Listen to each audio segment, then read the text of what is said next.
Friends मुझे आपण भेंडी भजा रेसिपी देखो भेंडी को बड़ साइज ही काटे भेंडी यही साइज काटिकी भजा करते भेंडी भजा टी भल लगी था। आपण मैंने भी जानी थे भेंडी भजा बहुत प्रकार भजा होता है। देखो चलते देखा ये देखो मुझे गोटे कड़ाई नहीं अल्प तेल से तेल आप फास्ट भेंडी को फ्राए करेंगे। देखो मुझे जी सब भेंडी काटी सब फ्राए करी आपणकर देखो भेंडी को प्रथम फ्राए करेंगे से आपन देखो लुण और हलदी देकी ही अल्प फ्राए करेंगे।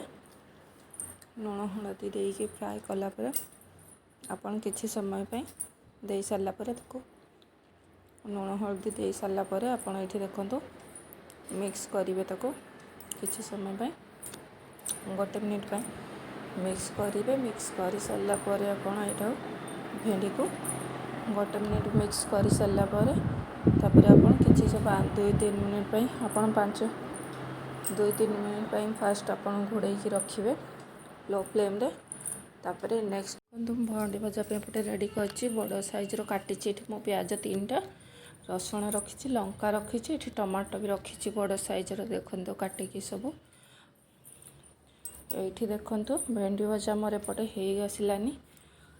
देखो यही टाइप ही भेंडी भजाटा करेंगे बड़ साइज ही देखो एपटे तेलटा मुझे गरम करके मुझे पंचफुटण देती लंका देती ये देखो पंचफुटण लंका पकईकी पूरा ये करलापर जिते काटी आपंकर जो पियाज मु 3टा जो काटी ताकू बड़ साइज सेटा पकई देती। देखो पियाज को किसी समय भाजबे किसी समय 1 मिनिट 2 मिनिट ताको भाजी सारापर आपणकर आसूचे देखो पियाजटा पूरा भाजी आसला ये देखो पियाज देखो भाजी आसलानी मोर ये देखो लंका और रसुणर छेचिकी यहाँ देती जोटा कि आम पियाजटा हो आसला 2-3 मिनिट है लंका और रसुण को मो छेचिकी ये पकई देखो एमती ही ताको मिक्स करेंगे पियाज सहित।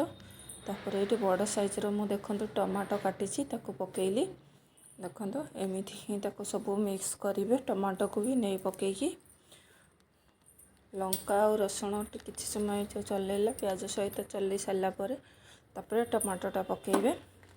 टमाटो किसी समय चल सारापर लुण आउ हलदी लंका गुंड काश्मीर लंका देची मु काश्मीर लंका और यहाँ आमर धनिया मु कंचा धनिया को भाजिकी गुंड करके देती देखो एमती ही एतिकी ही आपन पकेबे किसी भी नहीं। आपन चाहे कंचा धनिया को जदि आपन करि नथिबे ताले आपन मीट मसला भी दे पारिबे। देखो मोर टाइप पूरा मिक्स हो गलानी सब जिनस टमाटोटा भी पूरा सीझी आसलानी।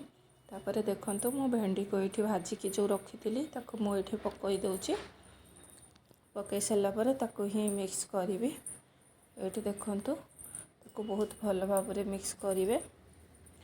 मिक्स कर सारापर ये देखो पूरा बहुत भल भाव करने पड़े जमी टोटाल मिक्स हो पियाज टमाटो सब मिक्स हो सारापर देखो मोर भेंडी भजा रेडी हो गलानी हो आसलानी पूरा भेंडी पूरा एमती ही आपण मैंने भी कले बहुत भल लगी था।